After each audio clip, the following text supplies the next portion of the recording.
안녕하세요. 옵티입니다. 이번 방문한 곳은 파리 미쉐린 가이드 3스타 레스토랑 중 한 곳인 에피큐어입니다. 파리에는 유서 깊은 호텔들이 많이 밀집되어 있고 특히 샹젤리제인 8구와 근처에 대부분 모여 있습니다. 그 주변 거리만 걸어 다녀 보아도 단순히 돈만 들여서 만든 게 아닌 정말 깊은 역사와 오랜 세월에서 자연스럽게 묻어나오는 분위기에 압도될 정도인데요.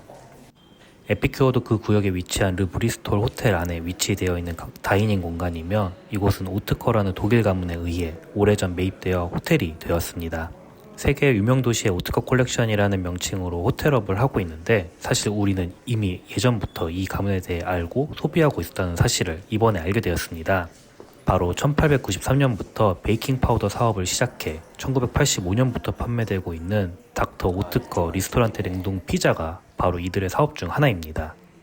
본래 여느 호텔이 그렇듯 쉬는 날 없이 매일 운영되며 런치 메뉴를 따로 운영했었지만 아마도 코로나의 영향 때문인지 현재는 일, 월, 휴무이며 점심 저녁 모두 단일 420유로 코스 메뉴 혹은 단품 메뉴로 구성되어 판매되고 있고 물론 단품 메뉴만 주문해서 먹어도 되지만 여느 단품을 제공하는 3스타가 그렇듯 단일 디시의 가격은 평균적으로 110유로 선이고 2인 쉐어 메뉴들은 230유로대 가격대를 하고 있어서 정말 나이 지긋하신 분들이 아니라면 대부분 코스 메뉴 혹은 코스 메뉴에 단품을 추가해서 식사를 합니다.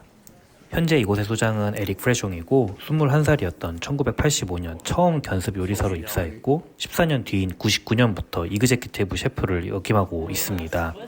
이미 원스타를 갖고 있던 중 프레숑 셰프가 자리를 맡은 지 만 2년 만인 2001년에 두 번째 그리고 2009년에 마침내 세 번째 별을 획득하며 현재까지 유지하고 있습니다. 이곳도 일전에 소개해드린 아르베주처럼 다양한 범위의 샴페인을 글라스와 아페리티프로 제공하고 있는데 아르베주보다 훨씬 종류도 많았고 개인적으로 좋아하는 떼땡족 뽐뜨를 주문할 수 있어서 주저하지 않고 바로 주문했습니다. 물론 그만큼 가격도 일반적인 글라스 와인은 아닌데요. 평균적으로 55에서 75유로 사이의 가격으로 글라스 샴페인을 제공하고 있습니다. 당연히 인원이 많으면 보틀로 주문하는 게 훨씬 이득이고 주문할 것들도 훨씬 많겠죠?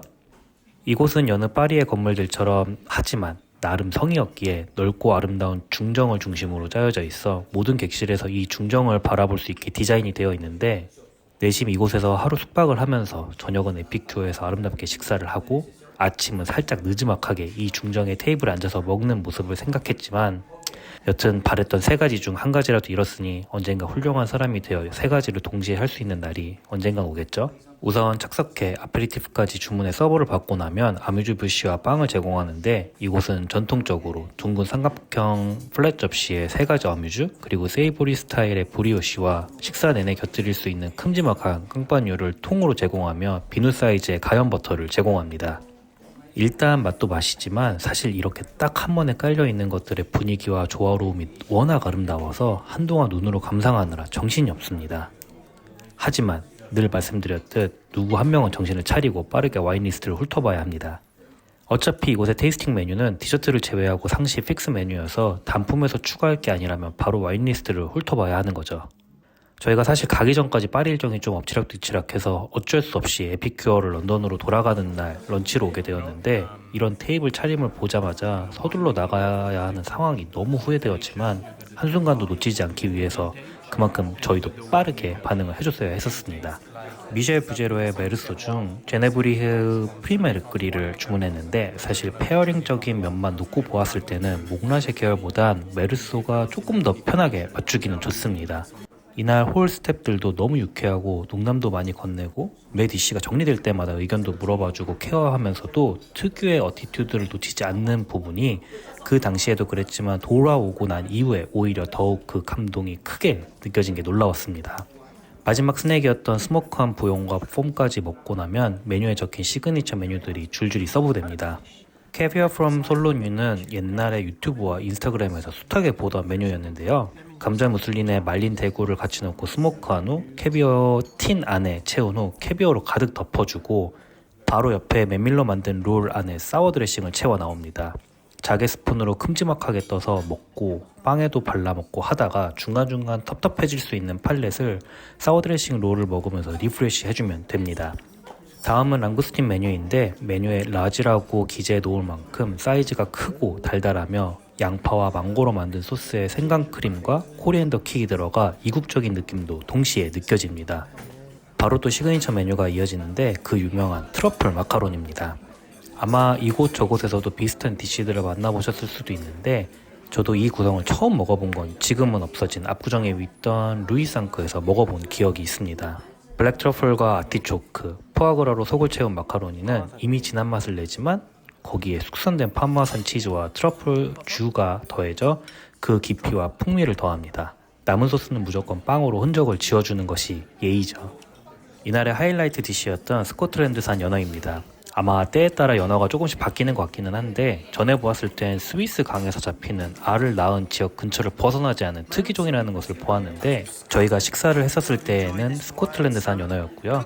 색이 거의 변하지 않을 정도로 미퀴, 저열 조리하며 탄두리 파우더에 펜넬과 오이, 아몬드 그리고 꽃을 잔뜩 흘린 베어블랑 소스 비슷한 것을 뿌려주었는데 라이스 비네거로 그 중심을 잘 잡아줬고 민트 오일이 같이 들어가 있어 고추로만 모자른 향을 더해주었는데 숱하게 다이닝을 다니면서 맛있었던 디쉬들은 있었지만 한 입 딱 넣자마자 욕이 나왔던 경험은 이 디쉬를 먹으면서 처음일 정도로 기막힌 요리였습니다.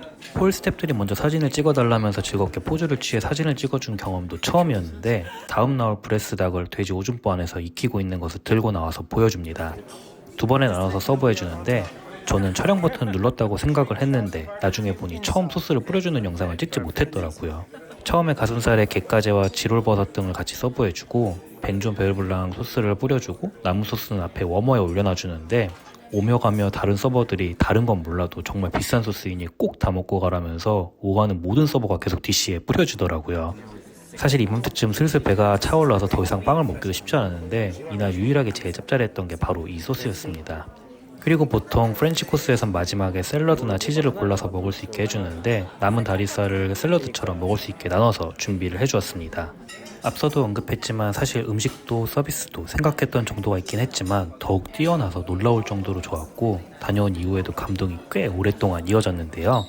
물론 프랑스의 음식은 소스가 파랄이라고 하지만 굉장히 단순한 구조의 주에서 벗어나 다양한 영역에서의 소스들을 활용하면서 높낮이 또한 튀지 않고 조화롭게 스며드는 것이 역시 프로는 다르구나를 단박에 알아차릴 수 있게 해주었고 서비스 또한 그동안 프렌치 파인 다이닝이라고 하면 갖고 있던 딱딱하고 칼같은 애티튜드라는 선입견에서 벗어나 그들도 굉장히 유머러스하고 본인들의 아름다운 공간과 기모를 충분히 활용하여 힘을 빼고 손님들에게 한 발짝 더 가까이 다가오는 서비스를 하고 있다는 사실을 알 수 있었던 시간이기도 했습니다.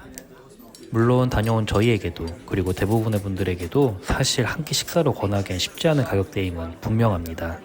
와인을 마시지 않더라도 커플이 식사를 하면 120만 원이 넘는 가격을 주고 밥을 먹는 부분인데 비슷한 장르를 다루는 다른 분들처럼 조금 쉽게 이야기하기보다는 그럼에도 불구하고 왜 한 번쯤 이 정도의 경험까지는 아니더라도 준하는 곳을 여행 중 다녀오는 경험을 해보라고 권하냐면 식사를 하러 가는 순간부터 기대감과 설레임이 생깁니다. 일반적인 여행에서 식사가 중요치 않다면 그저 때우는 한 끼 식사이지만 이런 취미는 마치 세계에서 손꼽히는 박물관이나 미술관에 미래의 티켓을 예매해서 3-4시간 동안 이런저런 경험을 하는 것과 같습니다. 그러면서 역사에 글에 적힌 사람들을 보는 게 아닌 나와 같은 시간, 다른 환경에서 살아가는 다양한 사람들을 실제로 만나보게 됩니다. 그렇게 되면서 자연스럽게 내가 여행 중에 이해하기 힘들었던 혹은 관심이 없었던 이 사람들이 살아가는 다른 방식이 눈에 보이게 되고 그러면서 나와 함께 식사하는 파트너와 한자리에서 오랫동안 앉아 다양한 주제로 여러 이야기를 나누면서 평소엔 하기 힘들었던 이야기들도 조금 더 자유롭게 나눌 수 있게 된다고 생각하고 실제로 저희 커플은 자주 그런 식으로 하곤 합니다. 어떻게 보면 대부분 여행을 가서 박물관, 미술관을 대여섯 곳을 가는 것을 저희는 식당으로 대신하고 있다고 생각하면 비슷할 것 같습니다. 어떤 특정 사물에 대한 이해나 지식 습득의 측면보다는 저는 조금 더 유대 관계에 관심을 갖고 실제로 제가 이 업을 처음 시작하려고 생각했었던 14살에도 이 일은 각기 다른 일을 하며 살고 있는 사람들이어도 결국 어느 특정 시간에 한 테이블에 모이게 하고 시간을 공유하며 웃을 수 있게 해준다는 면에서 요리를 좋아했고 지금도 그 생각에는 변함이 없습니다. 꼭 해외가 아니더라도 우리나라에서 꼭 별이 달린 식당이 아니라고 하더라도 내가 조금씩 흥미를 갖게 할 수 있는 테이블에서 시간을 조금씩 내어 같이 식사하는 건 어떨까요? Otherwise, I can bring it you now, but I don't know. I'd say enjoy the coffee, enjoy the biscuits and the chocolates, and then we shall drop it down. Okay?